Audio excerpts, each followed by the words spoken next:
Good evening. It is June 8th, 2023, and I would like to welcome you and call to order the meeting of South Brunswick Township Board of Education. Please stand for the Pledge of Allegiance.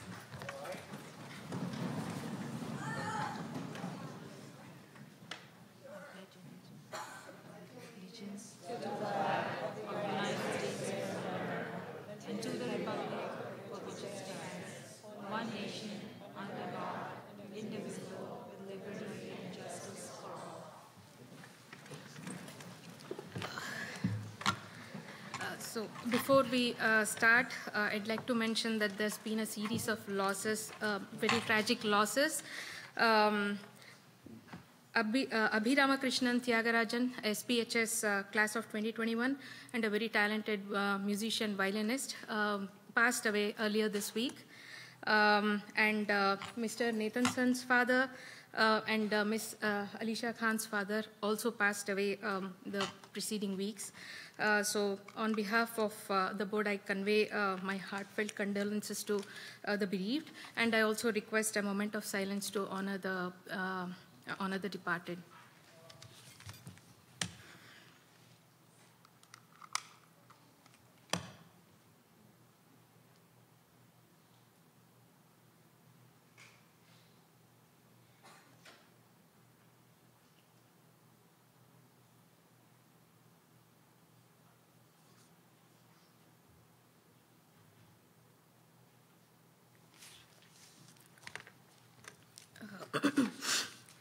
So this is a statement of advance notice.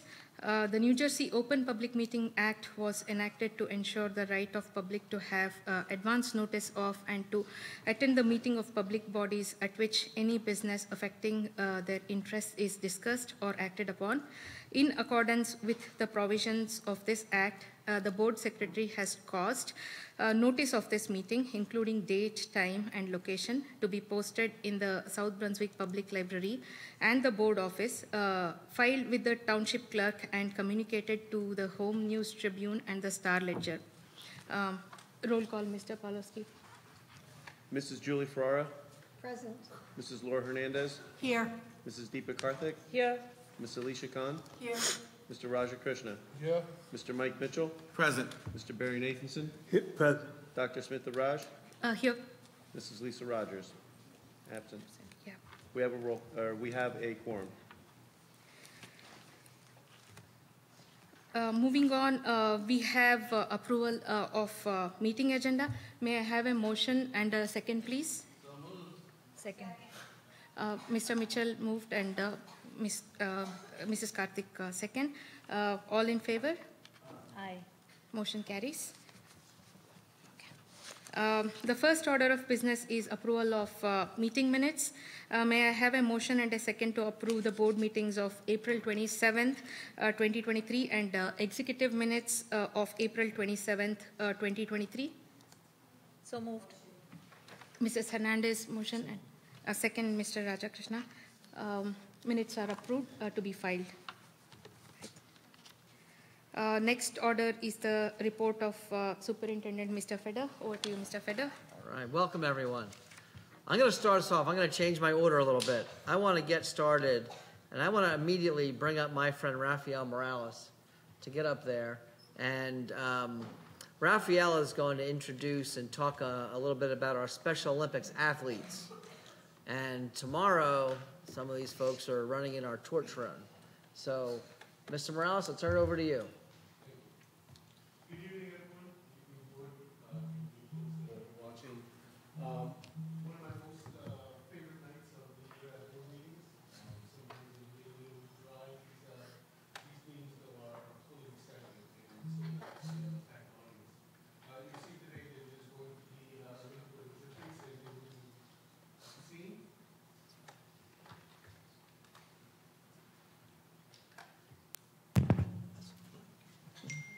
Thank you. You're going to see a great difference tonight in our presentation.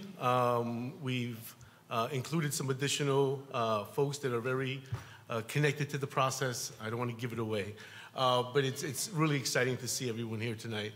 I will call up Emily Wright, our special education supervisor, who will introduce coaches and go on with the presentation tonight.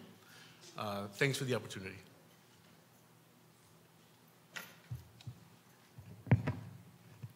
Good evening. Thank you to Mr. Feder and to the members of the Board of Education for welcoming our student athletes here this evening.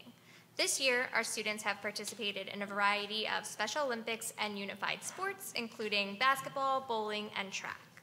They have put in a lot of practice, won a lot of medals, and have grown both as athletes and individuals. I'm especially pleased to acknowledge our unified partners this year. Our partners are students who have volunteered to participate alongside of our athletes and have grown into friends. So I would like to thank the coaches, assistant coaches for their dedication and time after school, as well as our nurses and our transportation department who made these practices possible. A special thank you to Mr. Hendricks, our athletic director, and Mr. Morales, our special services director, for your support of these activities. I would now like to turn it over to Ms. Tracy Conroy to introduce and honor some of our middle school athletes and introduce our middle school coaches.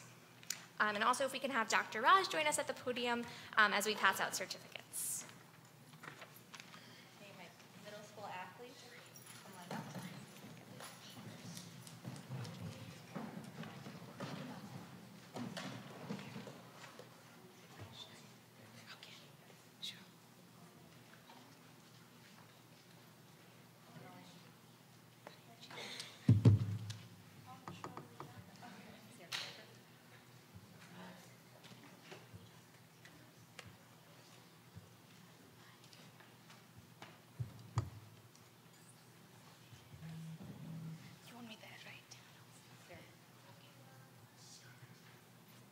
Is there a clicker? Scott has it? Okay.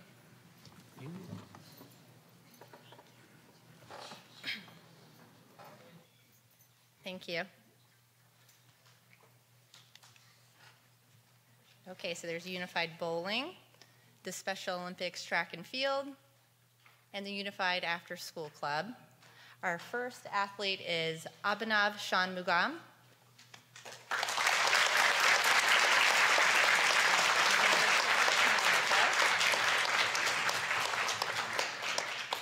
Anisha John.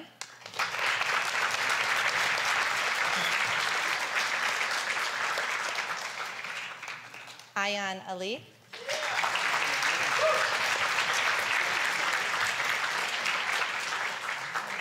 Callie Nichols.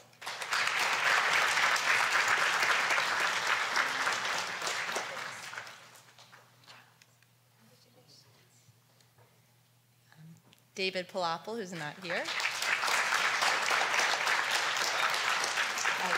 Diman Panda.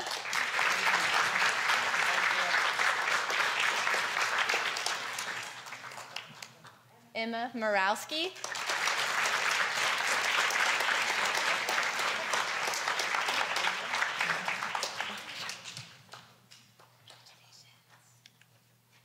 Hiba Hussein.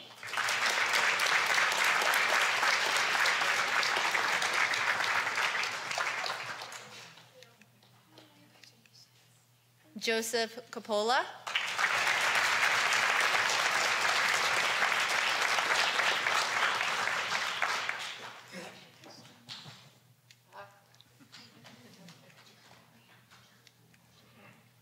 Phoenix Christian.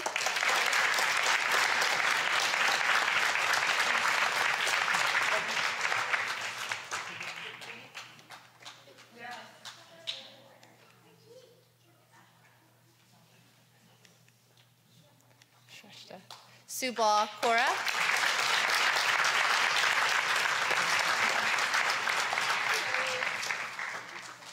And Vivek Pamar.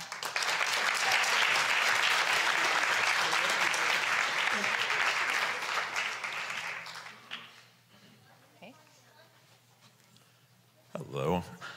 I am Mr. Shore, one of the coaches of the bowling, unified bowling team with my fellow amazing coach, Kelly Fortune.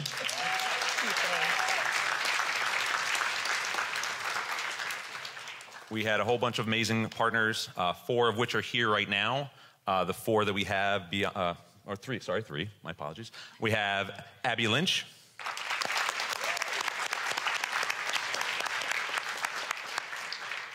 Gianna Borges.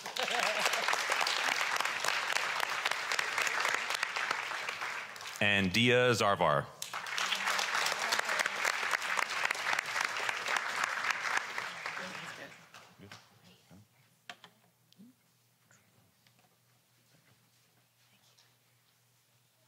Right. These are also our Unified Viking After School partners, these names. And also these are our Hat Buddies partners. And that is all for the middle school Unified Vikings and Special Olympics programs. Thank you.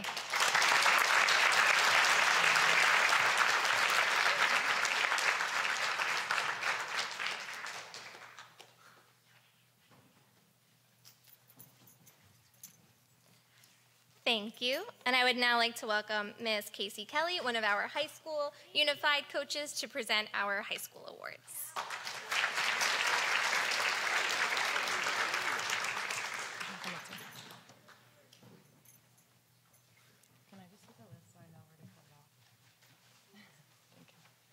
Hi, everyone. I'm Coach Kelly. I'm part of the Unified Basketball program here at the high school, and I will be introducing some of the athletes that are part of our program.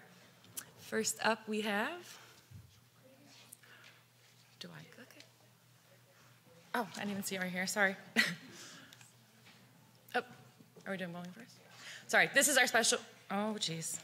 Let me go back. This is our Special Olympics bowling program that participated this year. This is our Unified Basketball program. And this is our Unified Track and Field. Our first athlete is Adem Guven. He's not here. Next up, we have Advaita Sriram.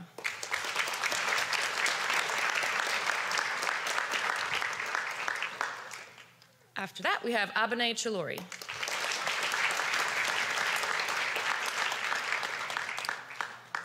Is Rishi here now? Next up, we have Rishi Ramkumar. And I am batting 0 because none of these guys are here so far, and this is Kavya Chosky. I'm going to introduce Mr. Swartz, who is one of the Unified Track coaches.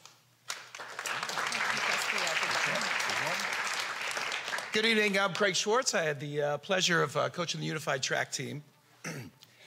First up, Fauzan Alam.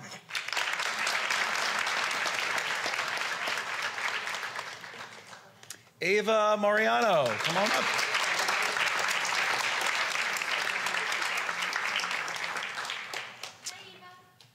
Ryan Gauff.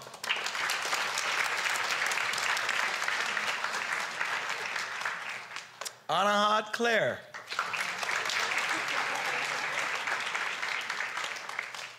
Hadi Aslam. Casey, I'll turn it back to you. All right, let's see. Next up, I do know we have here is Larry Buchanville.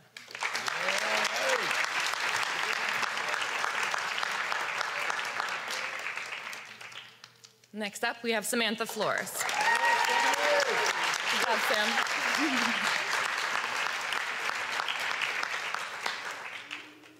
David Forbes, who's not here tonight.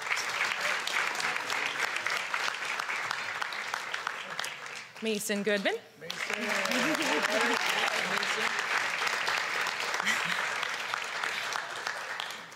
And she's not here tonight, but Abigail Mana. Next up, I'm going to introduce Christina Stasik. She was one of the Unified Basketball coaches.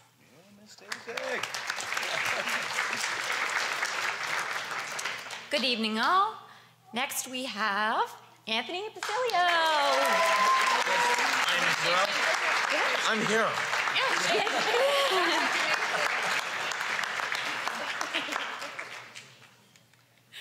And Vita Reddy.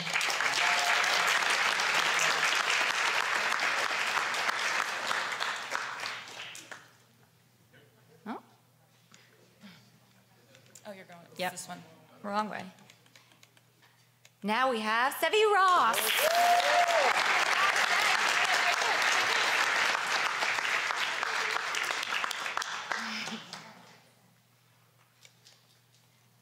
Keith Sims.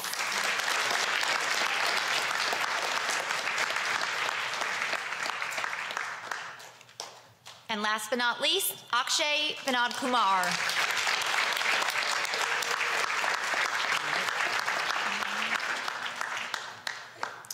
We had a lot of unified basketball volunteers, but I'm going to call the ones that are here. First up, we have, oops, sorry, went the wrong way. Sammy Schneider.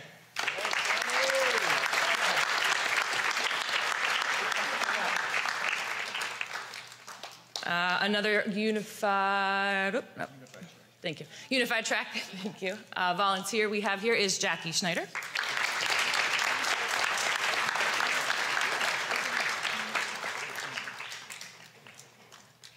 From Unified Track, we have Jessica Matrimonica.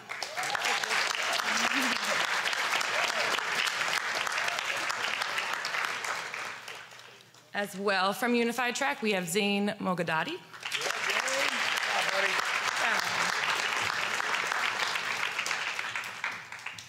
And going back one more time, we have Matt Greslick from Unified Basketball.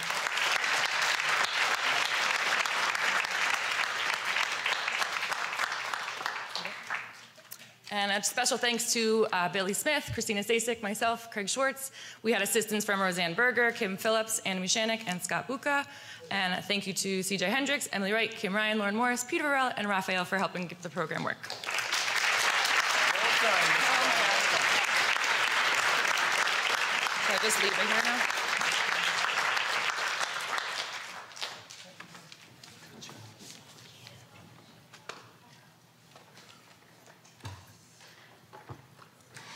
All right, so made a little adjustment to the day, but we do want to allow the students from our student athletes that are here tonight from our Special Olympics to be allowed to go home. You're welcome to stay, or you're welcome to go home. Parents, you have to stay.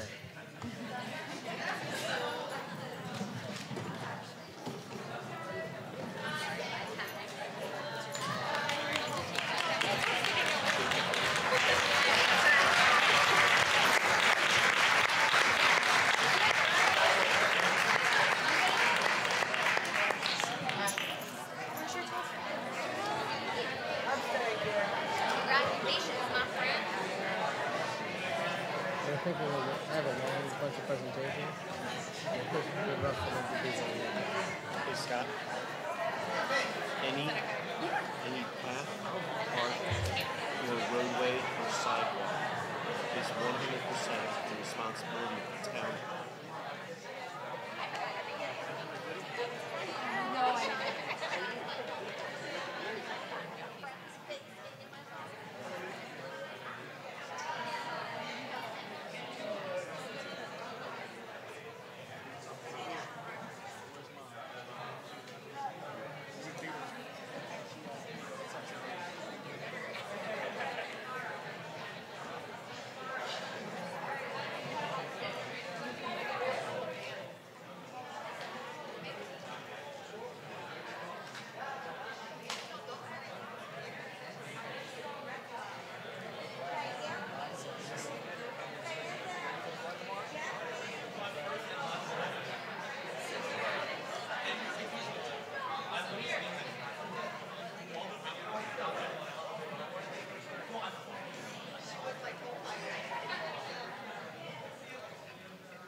All right, everyone, welcome back.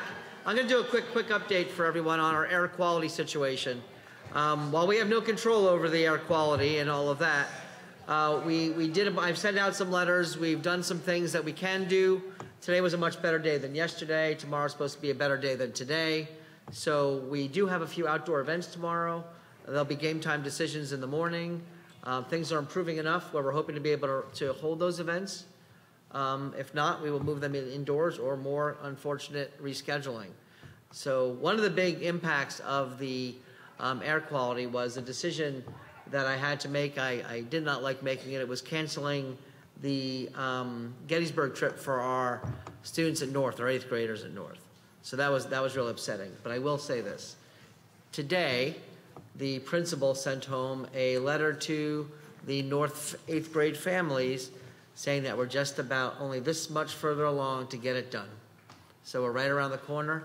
Hopefully tomorrow we'll receive the final word that the trip is back on and our students will not miss that great experience. So congratulations to the middle school staff, did a great job. Again, all the families in North have received notification of pretty much what I said. It's not 100% final, but it's getting on the direction. I have to thank our Director of Transportation, Jill Ottagnon. She worked a magic to get the buses back without losing money on the first set of buses, trying to move the whole trip cost to the next trip. Complex day, but the team over at North and Transportation did a great job. So other than that, there's really not much more we can do with this at this time. Hopefully we're past this. I will say this was the first air quality emergency that I've had. We thought we were kind of through all this with COVID, but it kind of was reminiscent. I don't know if it was for you, but it was for me. It was like reminiscent of COVID that we were dealing with something like this again. But I'm glad to say we're on the right track. I have to announce this. I'm going to just read it. As a requirement under the ARP-ESSER grant, we are required to submit the safe return plans every 6 months. So they're still having me submit 6 months the safe plans from COVID. Did I repeat that? Every 6 months, I'm still have to show them how we're going to return back to school from COVID. That's enough. I won't say it again. Therefore, you will see it listed on tonight's agenda board, and hopefully you'll approve. It's a very intricate, well thought out, updated plan of COVID. Where is Megan? There she is. All right, so I have a really fun announcement. On tonight's agenda, I am asking the board to approve the recommendation of Mrs. Megan Plummer as the new, I was going to say next, but it's our first preschool principal.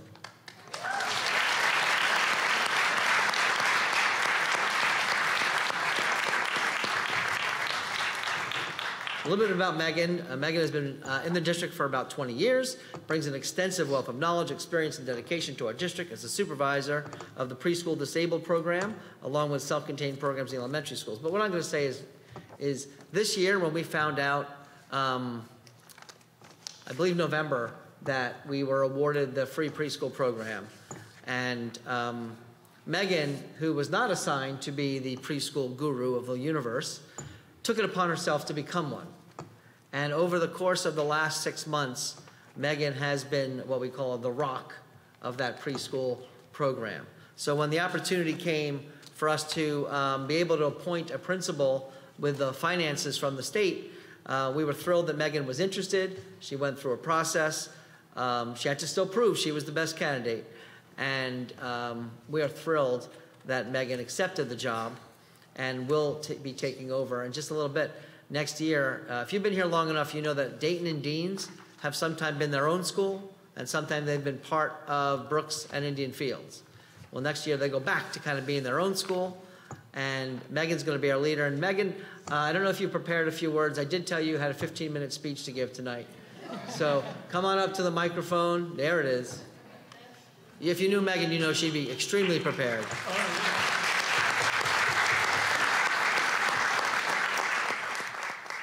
Well, good evening, everyone. Thank you, Scott, for that lovely introduction. I truly appreciate it. Thank you, Board of Education, and to the entire district administration. I have to say, I want to thank you guys for giving me the opportunity to serve in this capacity as preschool principal of Dayton and Deans. I count it a privilege to have been able to grow professionally in South Brunswick for the past 24 years. 13 years as a teacher at Indian Fields, and the past 11 as a supervisor of special education in the most amazing department with the most amazing colleagues. I'm extremely excited to begin this new journey, full of promise, endless possibilities for our youngest and most inquisitive learners. One thing about me, I count myself as a student advocate, and I put that first.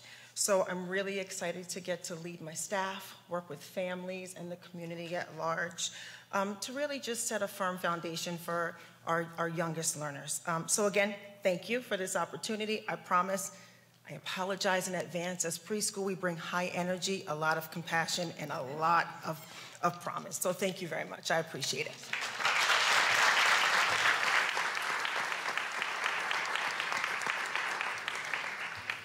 We are very excited about having Megan join our, she's been with our team, but to join this next stage. So congratulations, Megan.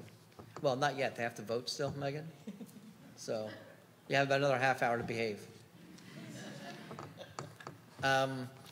Quick note, we have some students in the audience. Juneteenth is being celebrated this year on February 16th, and that means schools will be closed. People always ask why the 16th, not the 19th, and the state of New Jersey actually gives districts a choice of the 16th or the 19th, and the state actually identifies the 16th as the date, so we just follow along with the state on that. But so next week is a 4-day week, and then after that we have last week of school. Our retirement celebration is at the next board meeting on June 20th, and it's an amazing event honoring the people that have been educating your kids for all these years, and they're an amazing group of teachers that we're losing and staff that we're losing. So it's always a bittersweet time. That'll be on the June 20th meeting. I want to announce to the board and to the community. So if you know anything about negotiations in school districts, what happens is the Board of Education negotiates with the units to come up with a contract. So as of tonight, we have completed 8 out of the 9. We have 9 different units that we negotiate with. We've completed 8 of the 9. And 7 of those were renewals, and 1 of them was a brand new unit. The behavior techs are a brand new unit, and we had to build the whole thing from scratch. So thank you to the board members. Various board members sat on various committees to negotiate those. There's one unit left. The custodian maintenance group is still unsettled at this time. All other units have been settled, and we're just excited to be able to tell you that before the school year is out, that you will have 8. On the June 20th agenda, you will have the admin negotiations, MOA, on the agenda. So that is completed, and we're just finalizing some itsy-bitsy stuff, and that'll be on the agenda. So we're good to go with that. Now I want to show you something. I'm glad I have an audience tonight. So can you go ahead and set me up?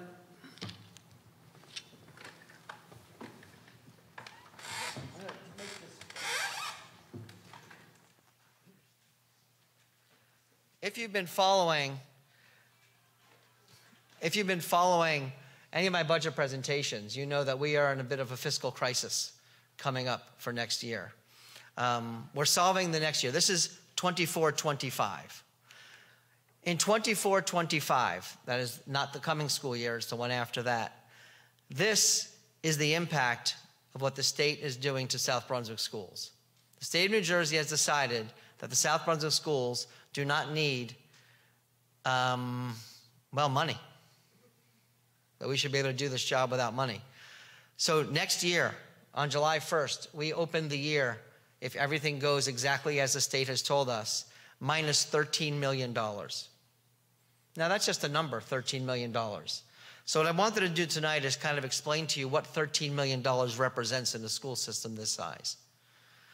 $13 million is all, if we did this, if we eliminated all sports, middle and high school, all clubs, middle and high school, the entire music program, soup to nuts, not one identification of music, nothing choral, nothing band. The marching band, gone. All of our counselors, all mental health supports, gone. All security measures, gone. All of our nursing, gone. Gifted program, gone. That's only $9 million of the money. That's what we're facing if nothing changes. Am I trying to scare you? Absolutely.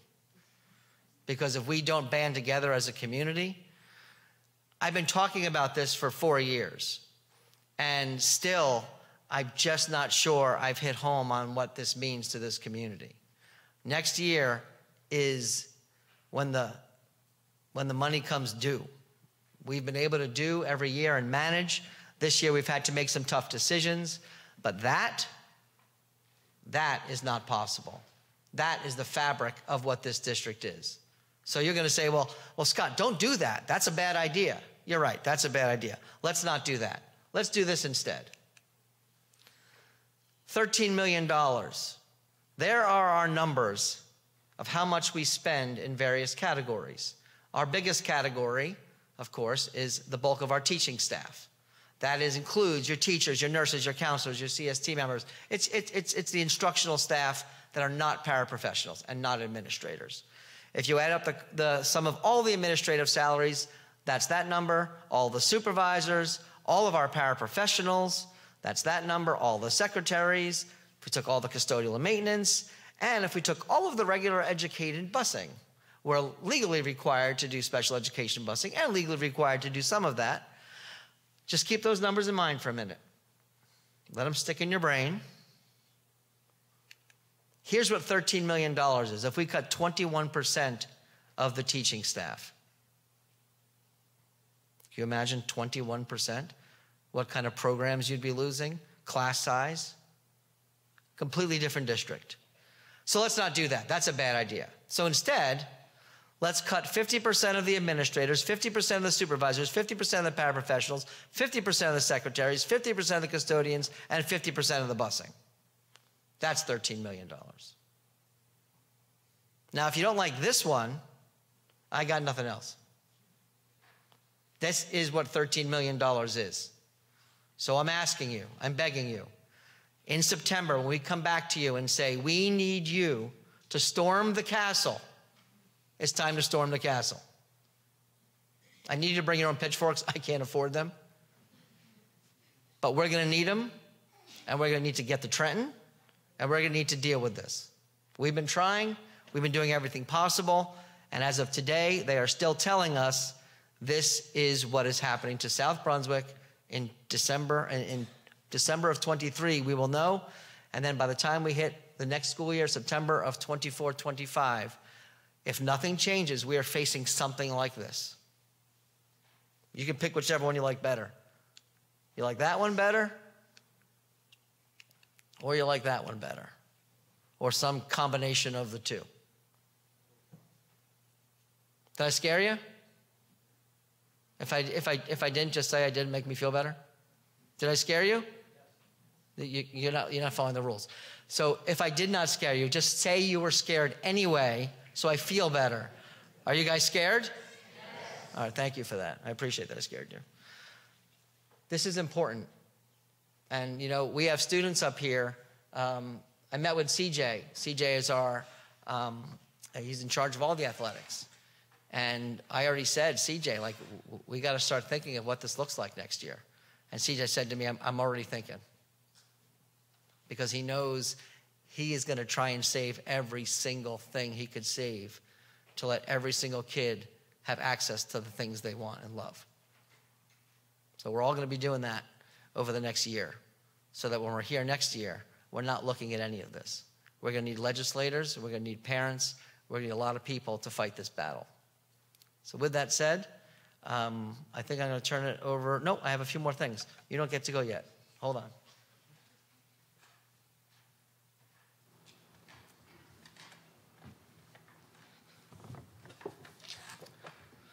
Let's go back to some positive. That wasn't the negative, but I want to go back to the positive.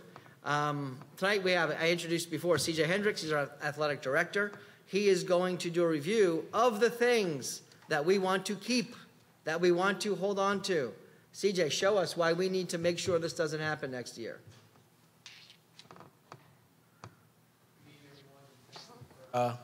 Having me here to present middle school and high school athletics for the 22-23 season, as well as the spring sports highlight.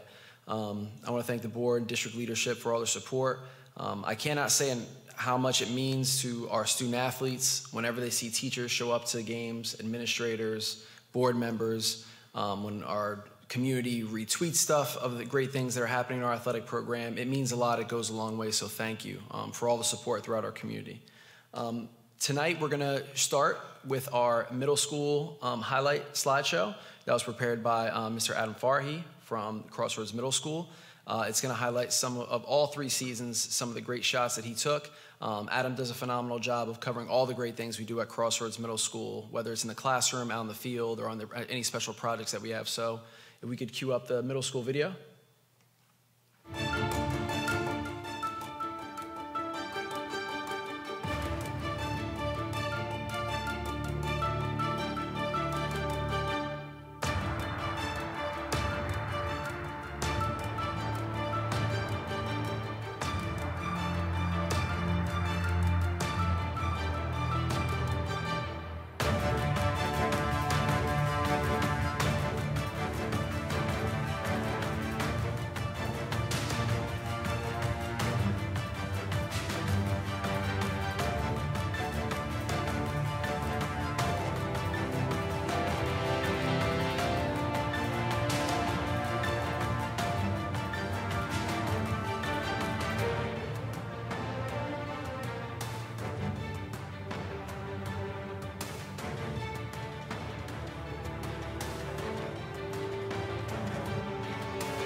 I'd like to thank both Ms. Kim Bino and Bonnie Capes for their tremendous support of our middle school program, all of our coaches, all of our support staff that are down at the middle school. I tell our kids all the time, they don't realize how good they have it. Not many school districts in the state of New Jersey have such a tremendous middle school program and offer so much the way that we do here in South Brunswick. So, and when you come, a lot of attention goes to the high school and what we do up there. But if we don't have the programs that we have at the middle school level, we don't see that same success translate to the high school. So as someone who lived at Crossroads for 16 years, I know the importance of it. I know how much it means to our student athletes. So thank you to all of our student athletes throughout the spring season, fall, and winter at Crossroads, and to all the district, the school leadership that have supported every step of the way. So a round of applause to all of them, please.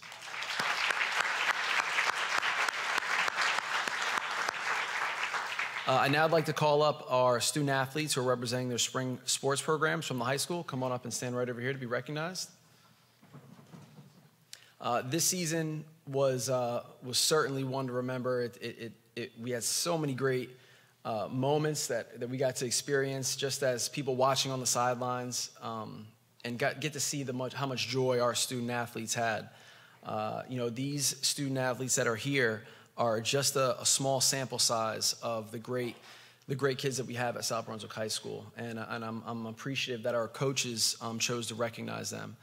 This year we brought up representatives. One of the things that we're going to be doing moving forward, our conference, the GMC, does a sportsmanship award, and unfortunately we're only able to recognize 2 of those student athletes for each school, a male and a female. Next year, when we recognize our student athletes at the board meetings, we're going to be recognizing each team with a sportsmanship award recipient. So they can put that on their transcript. They can be recognized and be proud of all the work that they've done, not just on the field, but as being great teammates, being great students, and just doing things the Viking way. So I want to start with our boys lacrosse representative, Ty Trapani.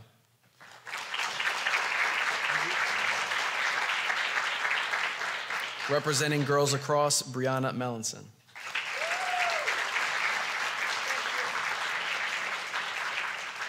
Representing boys volleyball, Jay Jeffa.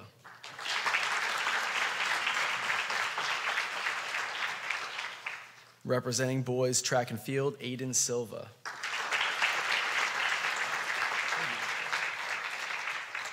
Representing boys golf, Andrew Manganello.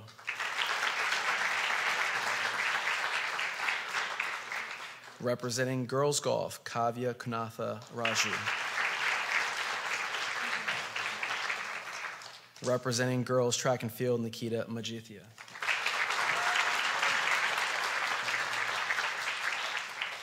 And the student athletes that are not present today but still representing their teams, for boys tennis, Chris Shah and Akash Gogat. For baseball, Will Heyman. For softball, Ella Squires. And for representing our inaugural, our first ever girls flag football team, Brianna Mangrum. Again, very thankful for all the support from our South Brunswick community. We're now going to premiere our spring highlight video. This is something that we've really, been a point of pride for us this year in highlighting the great things that our student athletes do and will continue to do at South Brunswick High School. Thankful to Thomas Pressey, class of 2014, who have helped us with our media content throughout the course of this year. He's done a phenomenal job. It's been great to work with someone who's willing to give back to our program, the program that taught him so much and meant so much to him. So, when we talk about Forever Vikings and people coming back, he's a great example of what that is. I also want to acknowledge Kim Ron and Kathy Ahern, who work tirelessly every day for our athletic program. And also, I want to give a special shout out to Jana Lassiter, who is our first independent study student with our athletic program. We now have a couple more students who are looking to join the program, is just a testament to the great work that our kids want to continue to contribute to our athletic program. So if you could cue up the spring highlight video. What's up, Vikings? This is Mr. Hendricks, Athletic Director at South Brunswick High School, and I'm excited to share with you this year's 2023 Spring Sports Highlight Video. This season was full of great events, awesome experiences for our student athletes, and they represent themselves with Viking pride every step of the way. Thank you to everybody who continues to support our program, and I hope that you all enjoy this spring video.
of you enjoyed the highlight video for this spring sports season 2023.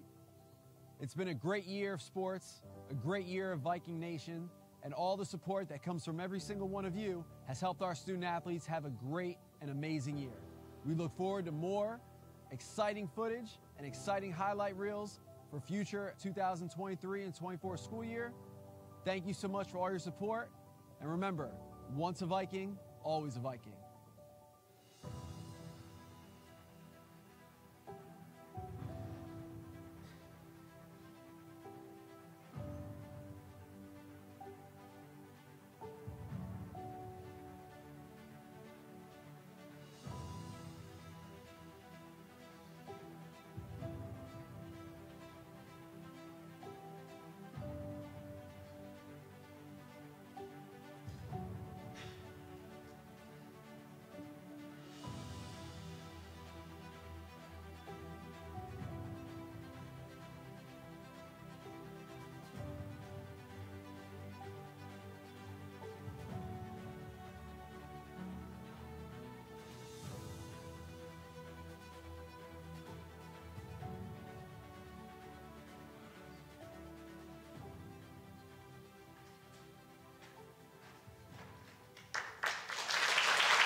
I want to again, thank everyone for all your support, and I want to finish with something that we haven't talked about all year, but we just finished up as an athletic department this year with the support of Scott Fetter and Peter Varela. We started something called the Viking Cup, which is a Viking Cup for philanthropy, teaching our kids the importance of service and contributing to a nonprofit organization in our local community. It's a student and staff-run philanthropy initiative committed to supporting the work of the Mercy Tafara Foundation, which assists pediatric patients and other children in need throughout the greater Middlesex County area. And our mission is to provide financial support, spread awareness, and promote community service within our school community through fun and collaborative school-based activities. So I want to thank Mr. Fetter for allowing us to do this and allowing us to help an organization that does so much for so many in our local community. And I want to thank the Mercy Tafara Foundation for all their continued support. I believe they've raised over $250,000 with the help of organizations locally. And we're excited to present them with a check at the end of the school year for the amount of money that we raised at our student versus staff basketball, dodgeball, and volleyball games. So thank you again, and wish everybody a great night.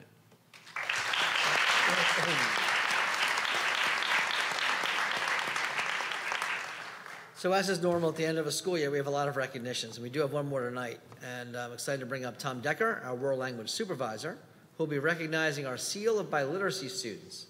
Congratulations to all of them for their accomplishment. Turn it over to you.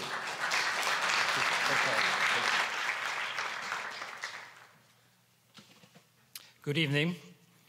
In 2016, the New Jersey Department of Education adopted the New Jersey Seal by Literacy for graduating students.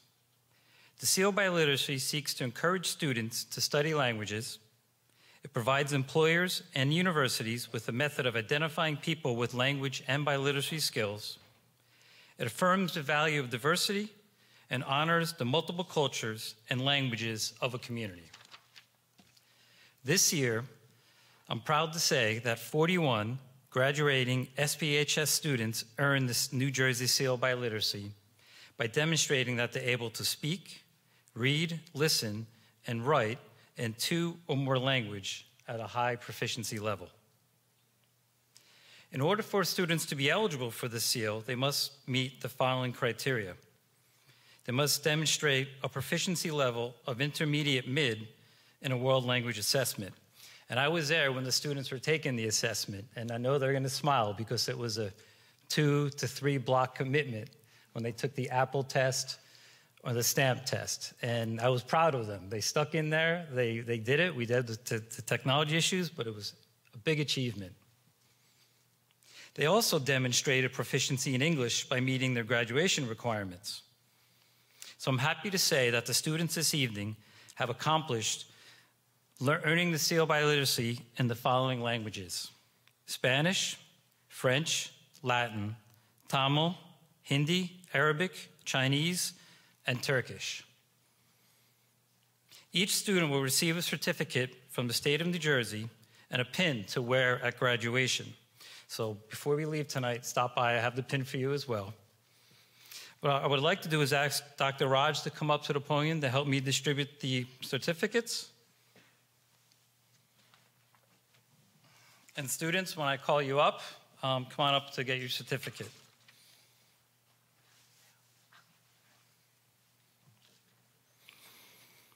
Aditi Ajoya Kumar for Tamil.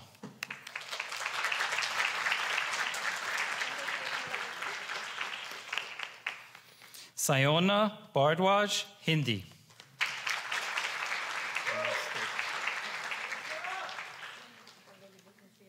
Anirudh Brahma Rothru, Spanish.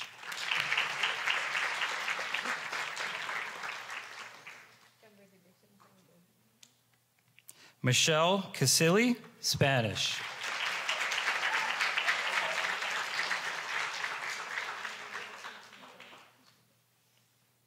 Harsh Desai, French.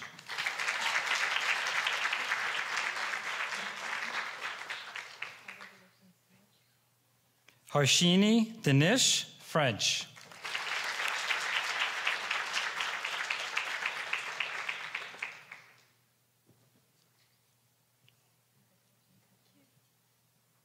Miriam Elfike, Spanish.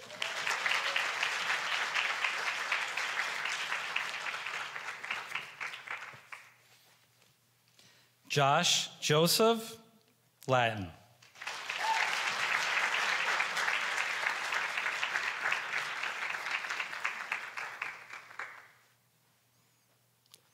Sweta Karthikeyan, Latin.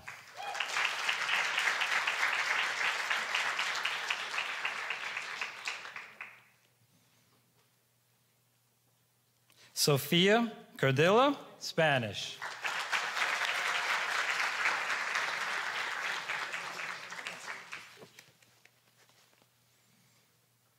Savit Nanjia, Spanish.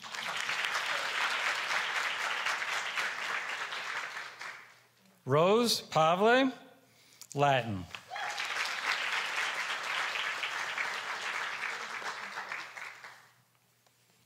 Krishnajit Rajaskana, Tamil.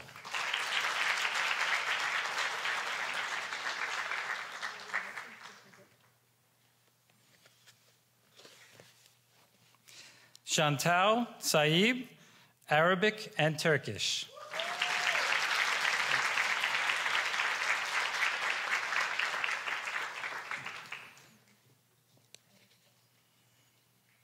Sid Shah, Spanish.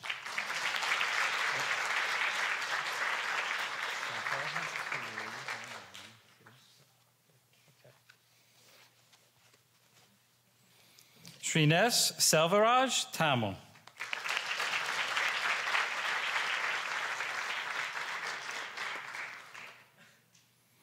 Aish Singh, Latin. He's not here tonight. Neha Sodi, Spanish.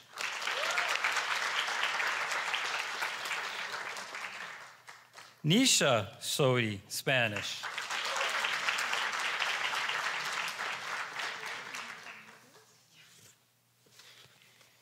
Meghna Talanayad, French.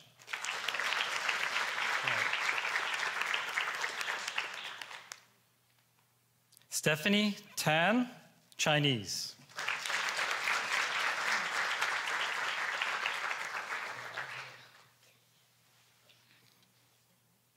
Kushnin Tokopian, Tamil.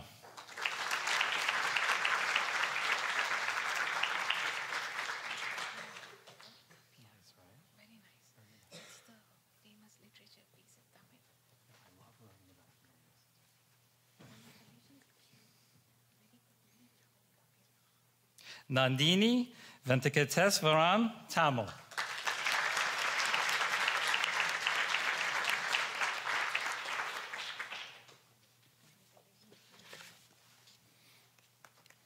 Praveen Vejakumar, French.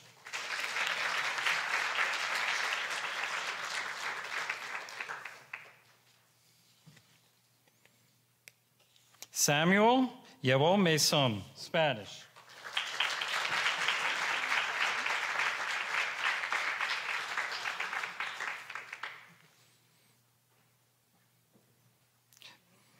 Cruci Sonderesa, Spanish.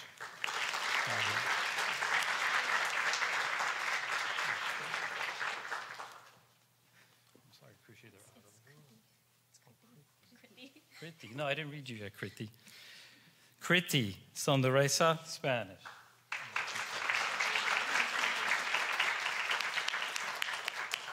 Isabella Zeffirino, Spanish.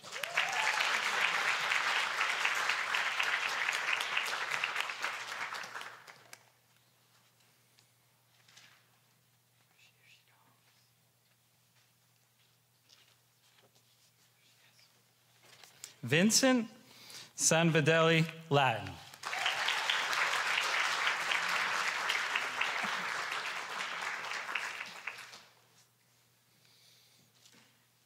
Congratulations to all our students and our parents for achieving this recognition. I'm now going to turn the meeting back over to Dr. Raj. Thank you.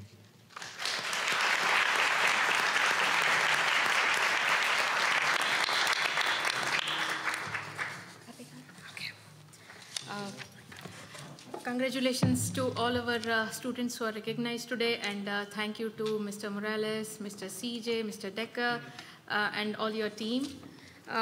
Next order is to, and 13 turns out to be a scary number. It's never looked more scarier.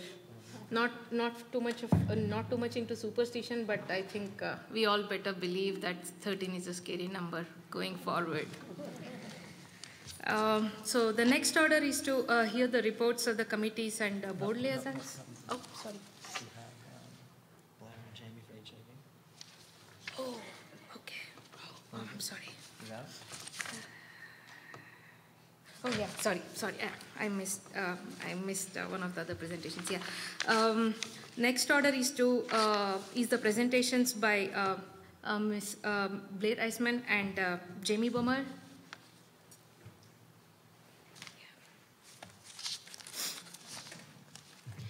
Hi, good evening, everyone. Blair Eisman, Director of Programs and Professional Development. I'm here with Jamie Bomer, Director of Special Projects. Together, we serve as the district's anti-bullying coordinators, and we are here to share with you tonight our second Safe Schools Report of the Year. We're required to present to the public 2 times a year on HIB investigation data, and this time of year, we're also sharing our self-assessment grades from the year prior. So each year, school districts use a self-assessment to score themselves, both at the district and school level, on HIB prevention programs. We're always a year behind in reporting, obviously, because this year isn't over yet. So we submitted our grades at the end of last year for 21-22. The state reviews them, releases them to us. We post them on our district website, and we present them here to you tonight. We'll also share with you, as I said, the HIB data from the first reporting period of the school year. So from July of 2022 to December of 2022, because currently we are in the second reporting period, and that's not over yet. So here it just defines and tells you a little bit about what the self-assessment is, its purpose to evaluate our efforts in implementing the Anti-Bullying Bill of Rights law, and it's an opportunity for us to celebrate what we do well and see what we can look to reinforce and strengthen in our practices. The self-assessment consists of 8 core elements that are listed for you there. Under each element, there are a number of indicators. So just to give you an example, for that first core element, HIB programs, approaches, or other initiatives, the first indicator reads, the school annually established HIB programs, approaches, or other initiatives. So for each of these core elements, there are a number of indicators that we are scoring. The self-assessment is actually a 35-page document. It is quite lengthy and extensive. As I mentioned, several indicators within each core element, and as a district, we have to include documentation to support our scores.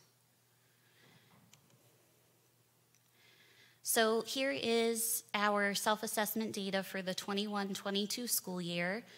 I apologize if it's small or hard for you to read in the back. Across the top, you can see each of those core elements, and underneath you see the maximum amount of points that we can be awarded for each of those. When you go across the top, each of the components together give us a total of 78. So that's the maximum that we could score. So you could see here South Brunswick High School and Brunswick Acres Elementary scored a 76 and a 78. Cambridge Elementary and Constable, 77 and 78. Crossroads South and Brooks Crossing, 74 and 78.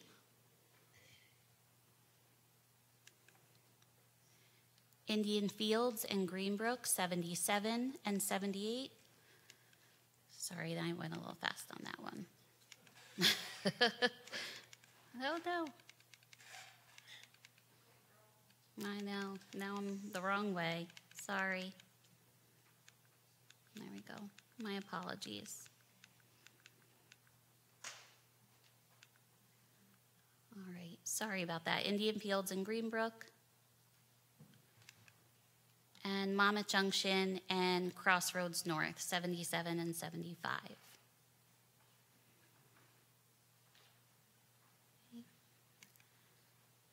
So that concludes our self-assessment data for last year, 21-22.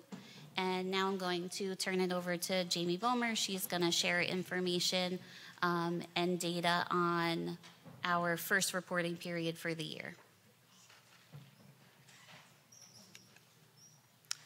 So new to the law, the HIB law this year, is a new form called this 338 form. And in it, it's a 4-page document. There's actually 2 different forms. One's for a family or caregiver, and the other is for the school, but the forms are actually the same. And in it, they can report an incident, and that would go to the school. Now, the difference in this form is the principal has to make a preliminary determination whether to move forward with an investigation. So based on some initial fact-finding, the principal will either move forward with an investigation or not. If the principal chooses not to move forward with an investigation, then the superintendent needs to sign off on that. And that's information that we keep internally here. So here is our data. So like Blair said, our reporting period is from July to December 2022. So you can see that we had 18 investigations, and 8 of them were confirmed HIB, and it's separated by level. And just to note that the elementary are all the elementary schools, the 2 middle schools, and then the high school. And this chart it's basically the same numbers. It's still 18 investigations and 8 confirmed HIBs, but it shows that when those investigations occurred, so by month. Same numbers. This slide is, out of our 8 confirmed HIBs, it just shows you which protected classes represent. So it's pretty even, as you can see. These other slides are comparison slides. So you'll see from 2016 to 2022, and it's simply the number of investigations versus the amount of confirmed HIBs by level. So that's 20, this completes 2022. So that's elementary, middle. I put the numbers in so you could see that, like from 3 to 8, it looks like giant, but. And then high school.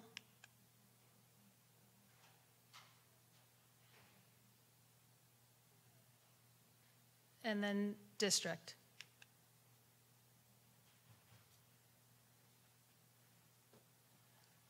So that's our data for this reporting period.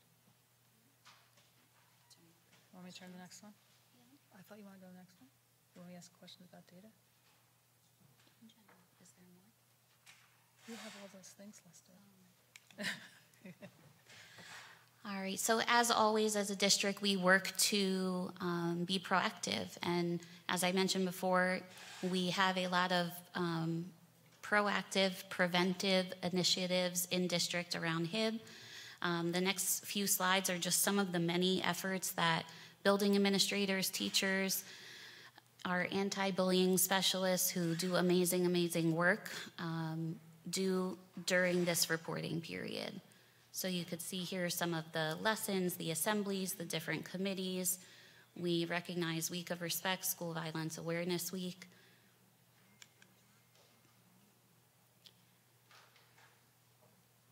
Character Ed, SEL, team building, Mindful Mondays, school expectations, counseling services, mental wellness initiatives. We have our SEL committee and SEL week, our Gay Straight and Alliance at Crossroads North, gender identity support plans. Lots of work here.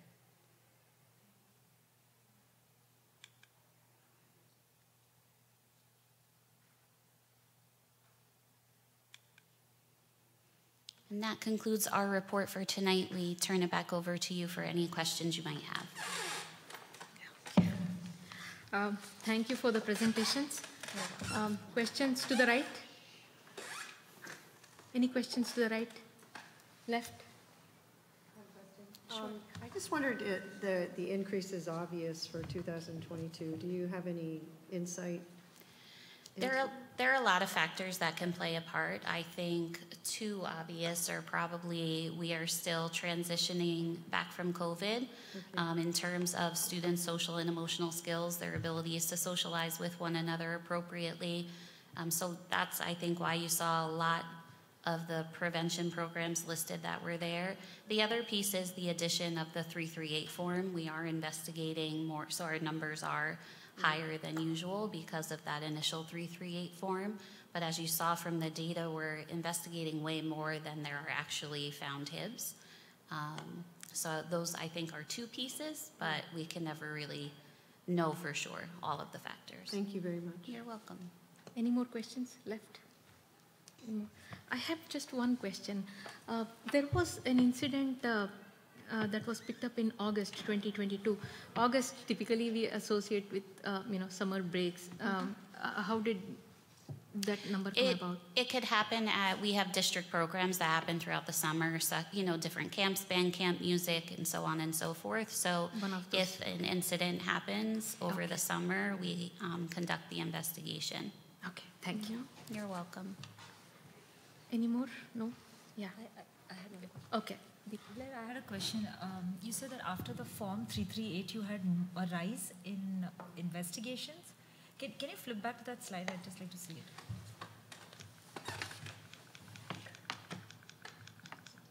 Oh.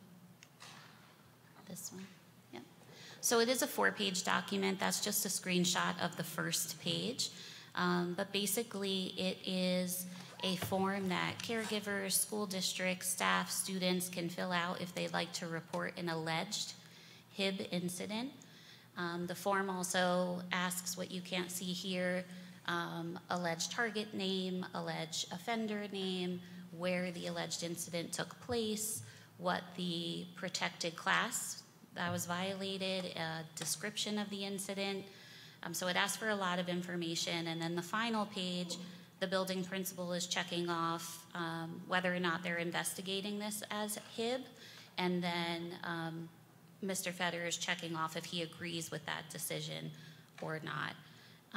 A lot of times something may not be investigated under HIB, and it may be investigated under Code of Conduct, but that's the form. Those are the pieces that are within the form.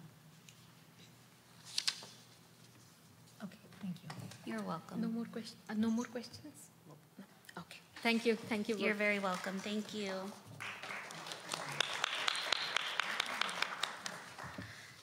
So moving on, the next up next is reports from committees and board liaisons.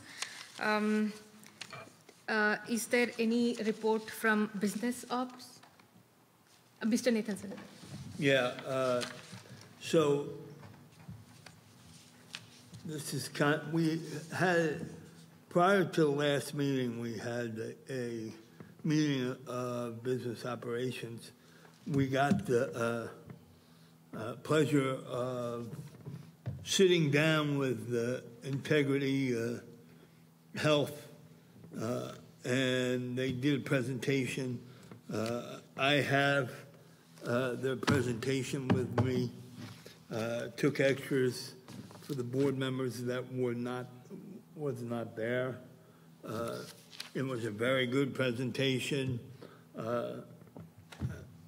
Doug Forrester, he's the chairman and president of Integrity.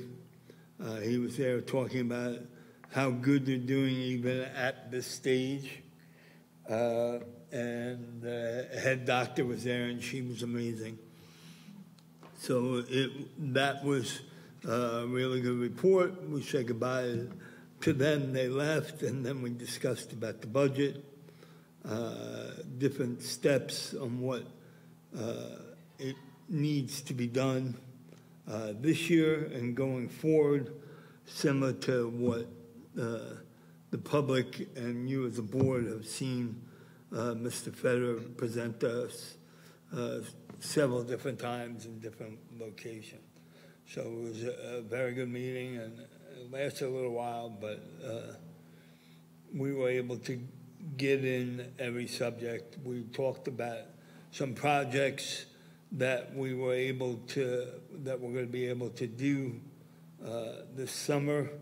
There's also correct, Mr. Pulaski, we're finishing up on the old projects too, correct? Yeah, we postponed a HVAC project from last summer due to supply chain issues, and we're completing it by the end of this summer. So we were able to talk about everything.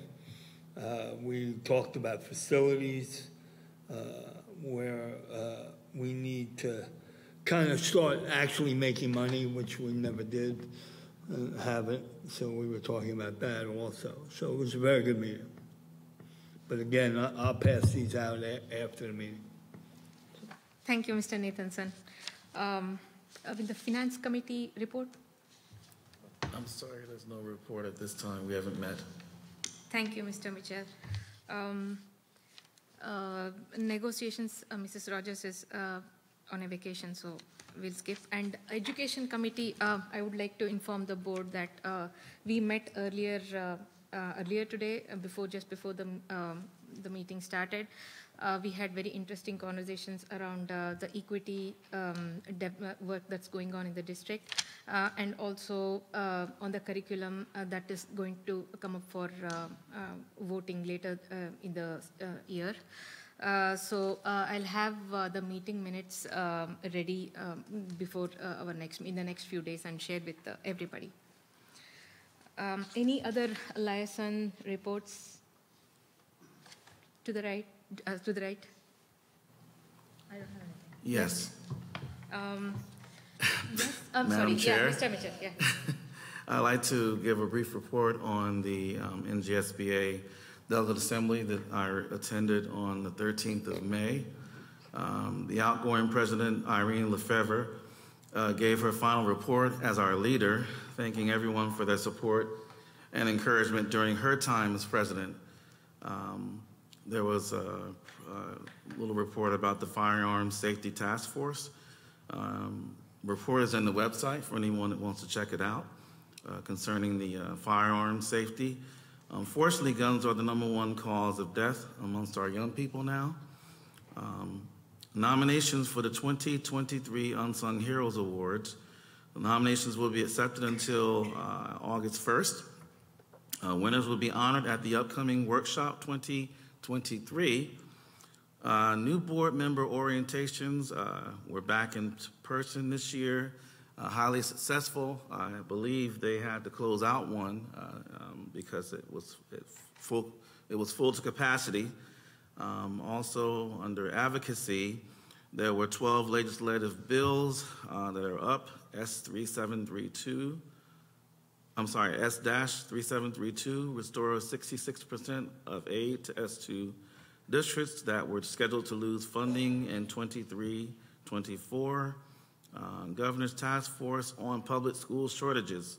Recommended, evaluate increasing 2% tax levy cap for boards of education. And then there were 2 positions that were added to the staff. One was the BA in residence, in position to answer questions or concerns to help better help in the process of working with your local business administrator, and also an additional field service representative and attorney have been hired by the NGSBA. We have a new slate of NGSBA executive officers, as you know. Our new president is Karen Cortlino.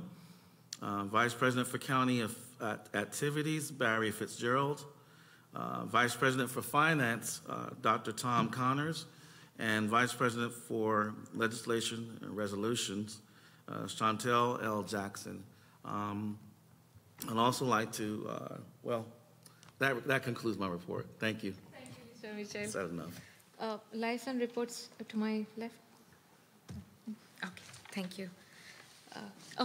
Ms. Hernandez. So talking about the big number 13 and what we might lose, I went to the Brunswick Acres spring concert, and what a blessing it was to see so many of those kids up on stage. And there was just so many that they had to alternate, who played and then, who went out and who came back, and it was just so amazing to see these little guys playing, and then to see how they go from elementary to middle school to high school and where we begin. So I am the liaison there, so that was a blessing, but also it made me think of what, Mr. Fetter said, what a tragedy that would be if that went away. And I agree with Scott where he says, be scared, because that would be a big blow to us if we lost that. Thank you, Mrs. Hernandez. Can't agree with you more. Next up is public comments on agenda items only. The Board of Education recognizes the value of public comment on educational issues and the importance of allowing members of public to express themselves on school matters of community interest. Complete copies of the rules that govern this portion of the meetings are available to public at the back of the room, or you can obtain an advance copy by contacting the board office during regular business hours. We reserve the right to limit each speaker to no more than 3 minutes. Mr. Pawlowski will indicate when you have 15 seconds remaining. It is our plan to listen to each member of the public. We will note all questions and comments made. Once all questions and comments from all members of the public are made, the Board of Education will respond, if necessary, to questions or comments in the most timely and efficient manner available. Please consider not repeating questions or comments made by other members of the public. When recognized, please approach the podium and state your name, place of residence, and your group affiliation. This first public comment is for agenda items only. There will be a second opportunity for the public to comment on any matters. Mr. Pawlowski, do we have any registrations? I do have one registration. Kumar Kavi, is he here? Is this public comment for agenda item, or is it, okay, so we'll get with you for the second session, public comment. Any audience members who wish to make a public comment on agenda items only? Seeing none, we'll proceed to the next order of business, which is old business. We don't have any old business on agenda tonight. The next order of business would be new business. We don't have any new business on agenda either. Up next will be consent agenda review by Mr. Pawlowski. Mr. Pawlowski. Got it. Good evening, everybody. We have a packed agenda tonight, consent agenda. We have a lot of contract reviews, so I'll start off. We have our bills list, transportation contract recommendations for our ESY programs. We have listing no bids received in 1.3, which then allows us to go out and negotiate with vendors. We also are moving forward with the sale of the band trailer. You'll see that on GovDeals. We're approving an award of a contract for a roofing project at Greenbrook. We also are approving a purchase over the bid limit for those two motions go together. We're going to also, in 1.7, finance that project with a capital reserve withdrawal that you'll see in 1.7. We are recording an award of a bid for our generator maintenance. We have a food service contract, a guaranteed return, which is a little bit less than what it was this year. We're approving our increases in school lunch and school lunch prices for the 23-24 school year. We have a couple of 529 programs, or a tax shelter program for 529s for college savings plans for our staff that we're going to put in place. I kind of spoke a little bit about this in our board update, but this is just an additional option for our staff to participate in to start saving for the very large college tuitions that they'll see when 25 years from now when their kids are ready to go to school. We're awarding a lease purchase financing. We have some textbooks that we're going to lease purchase, and we also have 10 54-passenger buses. I'm telling you, this is a long one. We have tuition for 23-24 for in-district and out-of-district. We're second reading and adopting some policies. We're also abolishing a policy. We have appointing Mr. Fetter, our superintendent, the representative for the Educational Services Commission of New Jersey, a memorandum agreement with the paras. We also are putting together a sidebar agreement with the educational secretaries for the summer hours. Make sure we look at 1.20 or 120. We're doing employment contracts for all your administrators. We had revised some funds, and we also, approved the acceptance of revised funds for 192 and 193, which is our supplementary instructional funding for our chapters 192, 193. We have student field trips, HIB, and our resolution for related travel expenses. And finally, we have our HR portion of our consent agenda. And that's your review. It's a big one. It's a lot. It's a lot going on there.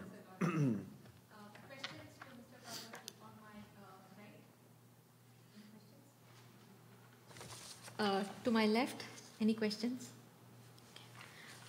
Thank you.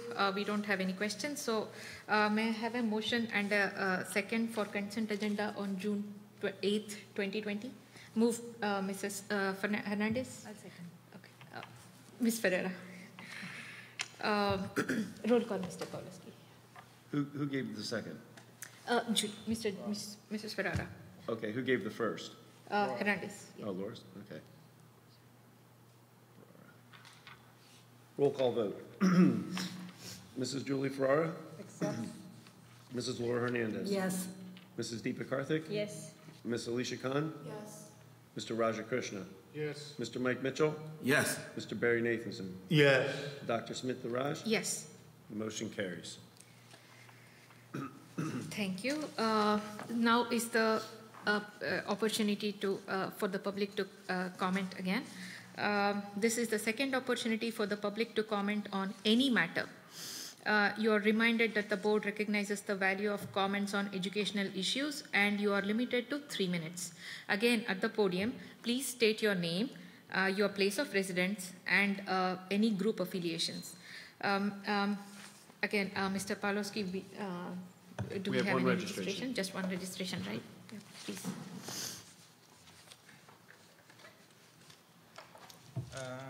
Hello everyone, my name is Kumar Kavi, and I'm a resident of Scenic Drive, Summerfield community.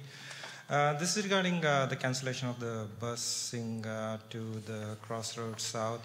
I think Federer she just sent mail an hour ago before I think the meeting was to start. Yeah, we saw that. I think it's unfortunate. I think we are not seeing the positive what we were hoping for. I mean, some of the questions, I think what we want to see is I don't know if anybody from the transportation did the walk the talk, basically walk the road and see what it means, right? There is no lighting, public lighting.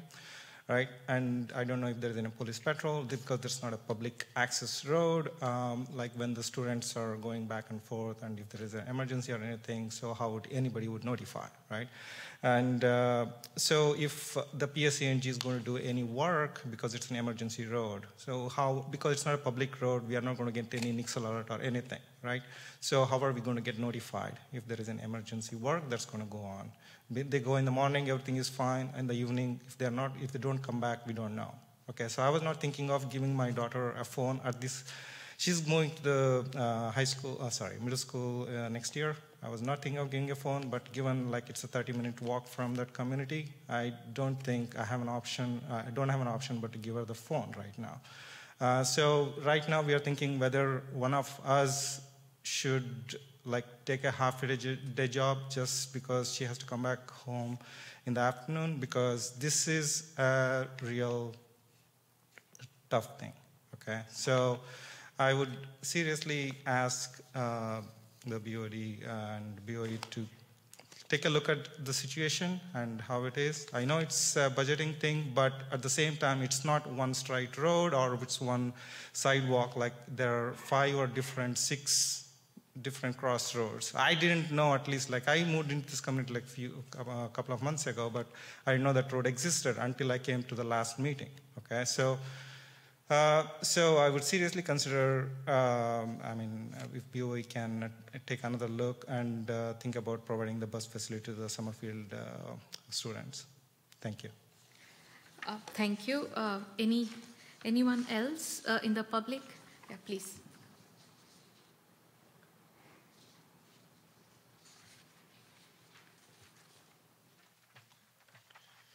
Hello, I'm Tyler Peterson. I'm a graduating senior from South Brunswick High School, and I live in Kendall Park. Many of you may remember earlier this year I came to speak to you about a growing idea and makerspace project that we wanted to start in South Brunswick. Today I'm actually here happily to thank the Board of Education in conjunction with the Education Foundation in furthering this project. We've started to reach a deal with the Board of Education and the Ed Foundation to start pushing a stronger makerspace in the high school and into the middle school programs, eventually leading into the elementary schools in the future. And truly, from just myself, other students around, and anyone else who's going to be impacted by this, we would just like to thank you. I reminded you earlier in the year, like you have reminded us, 1% truly does make a difference. The only thing I leave you with is 1% will not get the job done. We need to continue this forward and continue this effort, or else who knows what will happen. Thank you for your time. Thank you very much.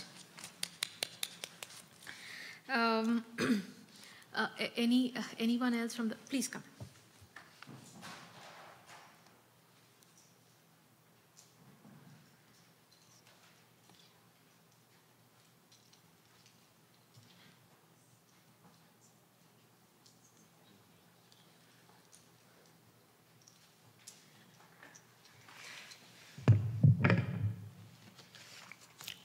Hi, my name is Grayson Manzino, and I live in Dayton.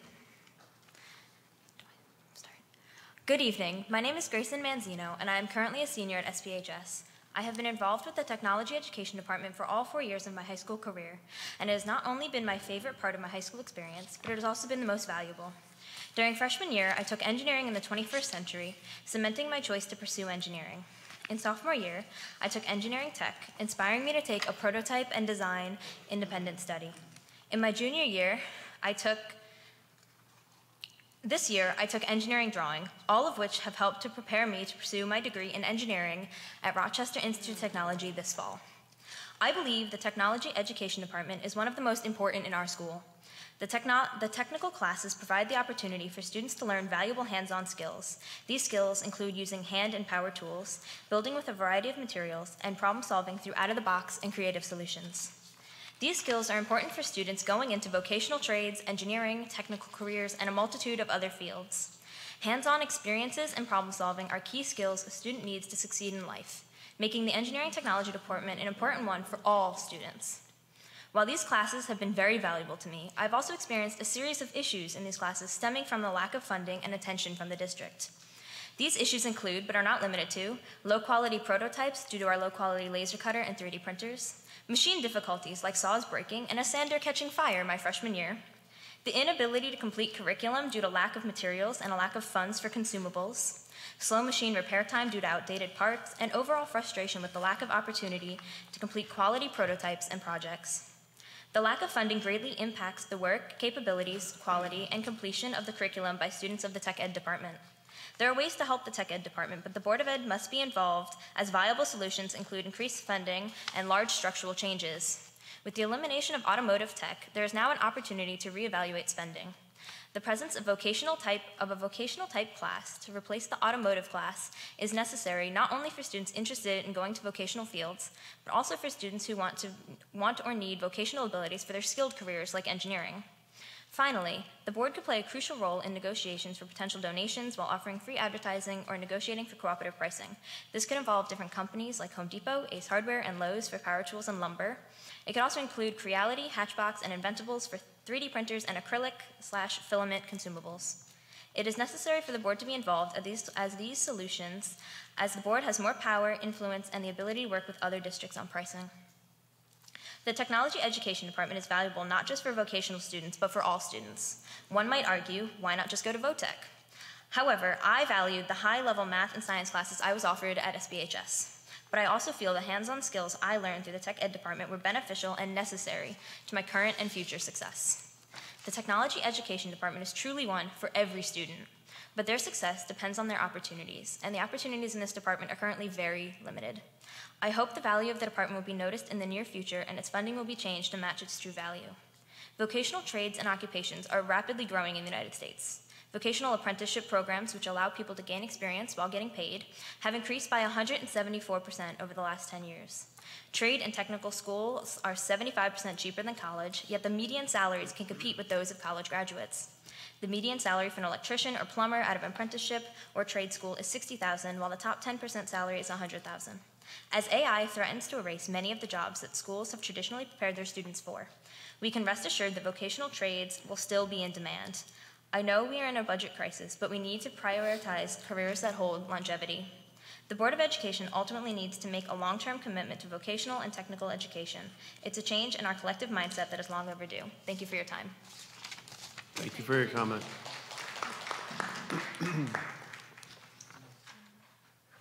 Hi, good evening. My name is, Gracie. So you're the second person to come about this. And the first one, the guy in the back over there, is that his name, Todd? He came with us to meet with the Education Foundation. And what he was talking about earlier was a plan to infuse money that will have focused donations made annually to build up this program. So you're heard, and thanks for coming out today. Please go ahead. Sorry about that. No worries, that's fine. I'm Suman Parar, and I live in Scenic Drive, so you know what I'm going to talk about. I used to live in Woodland Way. This last September, before the school year started, I forced myself to go further back so that I can get my kid a bus to middle school. But unfortunately, like this year, when budget cuts are there, I understand. But I find it very unfair, like the budget cut, like coming to school is a basic thing, right? But the bus service, if it is cut for a student, it's very difficult for the family and for the student. Rain or shine, walking 2 miles, carrying their bag. Now the bags are even heavier, like they have to carry their laptop, they have to carry their school musical instrument, things like that. Walking 2 miles up and down every day, I don't think it's feasible. If it was feasible, I would really ask you, would you ask any of the staff to go and park their car there and walk down to school 2 miles? You would not. And nobody will want to even do it. So asking a student to do that is not at all fair to do it. And I am paying my share every day, every year to the society. And when there's a budget cut, only my part of the society will be victimized. It's not a fair thing. So I request the board to decide on it, think over it, and give a very fair decision on that. Because we know it, however safe we say, what happened at middle school at the middle of the day, That day I just passed him. I feel so bad coming on that way now. I saw him, he was working there. I don't feel safe walking on George's Road. I don't. And telling my kids to walk to school every day, I can't do that. And it's just 6 months, more than 6 months. September I moved in. Now I don't have an option to sell the house again and move somewhere else. I cannot do that. Even if I drop him at school, like morning when I come Thursday morning when they have their music rehearsals, sometimes the traffic goes up till George's Road. So imagine that many kids, everybody, parents coming and dropping off school, it's another nightmare. Not just the dropping off, what do you do in the middle of the day? How can I come back from work to pick him up? I go to New York. Now slowly every day, it's 3 days, and maybe next year they will start all 5 days I have to come. I knew it. Before COVID, I used to travel all 5 days.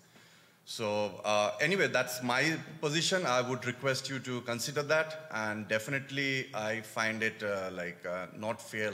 As a society, that only section will suddenly go into as a courtesy route and not a requirement.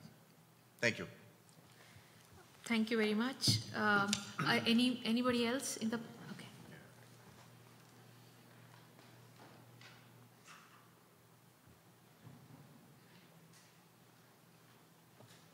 Hi, I'm Purnachand Arvapalli. I'm from Scenic Drive, Arrow Circle. Again, some of the parts of the same story. So I have my daughter is she's in 2nd grade.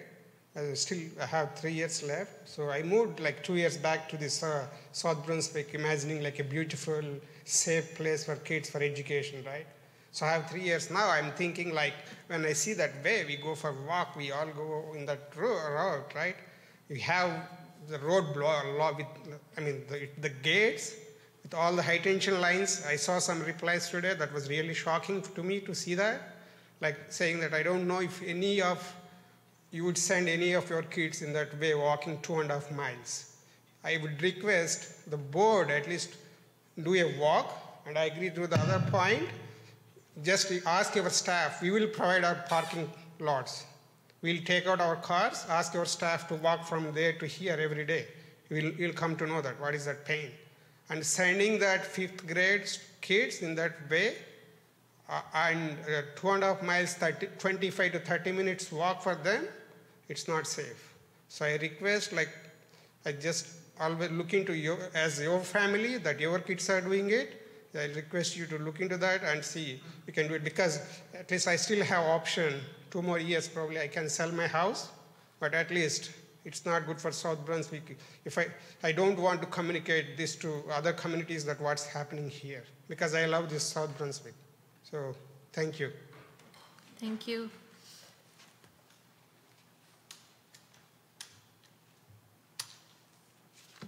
Hi, good evening, everyone. Once again, the same topic. My name is My name is Siva Vijayakumar. I am from Yarrow Circles, Summerfield. As you can see, this can happen to anyone.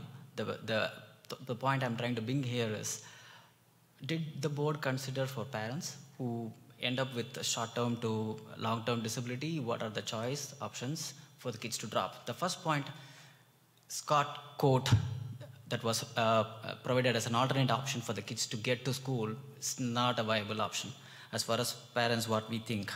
So do consider what are the options for parents to drop to drive when they have any physical injury like this. Thanks. Thank you. Anyone else would like to make a comment? Seeing none? Yeah. So just in case the letter wasn't clear, we are looking at this exact issue. I think the first gentleman who spoke acknowledged that. Sorry for the late notice on the letter. I tried to get that out yesterday. Right now, the chief of police in the township are looking at that specific area to see if that's a viable spot. And I'll be communicating to you back as soon as I get word back from the township. I just have one question. If the township agrees that kids can go to We can't have you speak from the crowd. If you want to address public comment, still open. If the township reviews and say that the road is safe, if something happens to my kid, who is liable? Is it township or the school district? Township. Well, Yeah, because, see, now there's a concern. Yeah, it's actually neither at this point. It's the parents' responsibility of how their student gets to school. It doesn't work that way.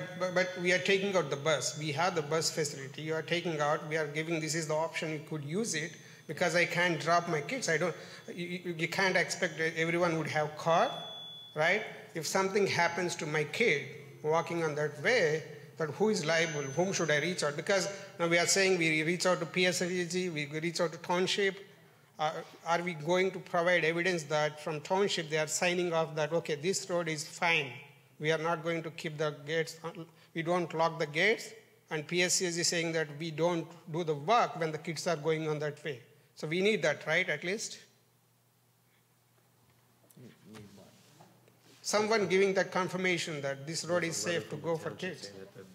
Because you have we are sending the pictures. So I'm not going to debate right now, but what I'm saying to you is we've reached out, we're waiting for an answer. As soon as I get an answer, I will be communicating that out to the community. Okay, because we send the pictures as well, the current state of the road, it is logged by township. Yeah. Yep, thank you. Thank you. Anyone, any more public comments? Anyone want to make a comment? Yeah, please. That's fine, come.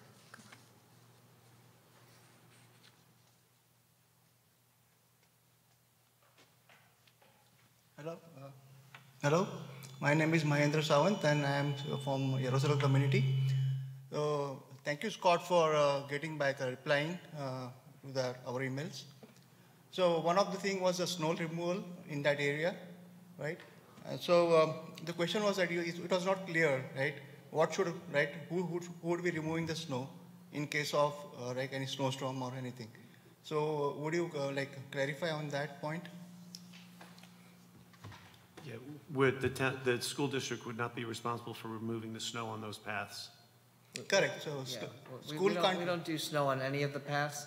This is not the only path in the town that is used. We do not do that. Right now it works for all the other pathways. It is not a prohibition of this issue. Okay, so other pathways are right, normal pathways, right? The homeowner, right, facing that pathway is responsible for cleaning the snow, right? In this case, right, this is a emergency road. So, we want to know, right, in that case, who is responsible at least for removing the snow? At that point, right? If you are asking us to go... So what I'm going to share again is we're waiting to hear back. Okay. And once we have information, I promise I'm going to reach back out about the path. Okay. Thank you. Yeah. You're welcome. Thank you. No. I'm not going to talk anymore. No, that gentleman is done. It's allowed. Please allow. I just want to highlight, it's not that path only. The connecting road between the woodland ways, that is also always changed and it's unpaved. And it's not always cleared. So it's like a longer route kids have to take if they have to walk around, get onto George's Road and do it. If you want to shorten it, that way is also locked. I used to live right next to it. So I know it very well how well it's maintained and what it's done on that. So maybe you should talk to Township on those also. Thanks. Thank you. Anyone else in the audience? Seeing none, we'll close this portion of public comments. If there is no business to be discussed, may I have a motion and a second to adjourn? Mr. Mitchell and Mr. Nathanson. Any objections, discussions, comments?